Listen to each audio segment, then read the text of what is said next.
আজ মাননীয় মুখ্যমন্ত্রী অধ্যাপক ডক্টর মানিক সাহা আস্থা ট্রেনকে ফ্ল্যাগ অফ করেন, যার মূল গন্তব্য অযোধ্যা রাম মন্দির।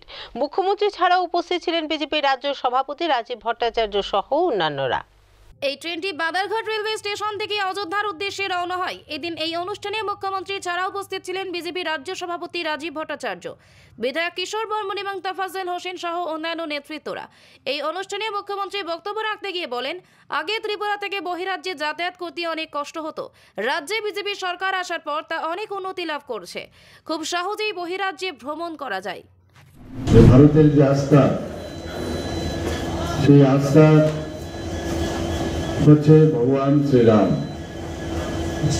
ট্রেনটা ছিল, আমরা সবাই জানি, ওনার কোনো থাকার জায়গা ছিল না। তো আমাদের মাননীয় প্রধানমন্ত্রীজি সেখানে রাম মন্দির, ওনার যে চিন্তা ভাবনা, সেই চিন্তা ভাবনার মাধ্যমে সেখানে অযোধ্যাতে রাম মন্দির তৈরি করেছেন এবং ট্রেন থেকে রামলালাজিকে সেখানে প্রতিষ্ঠিত করেছেন। 22 তারিখ আমরা সবাই দেখেছি কিভাবে মাননীয় প্রধানমন্ত্রীজি সেই রামলালার প্রাণ প্রতিষ্ঠা করেছেন।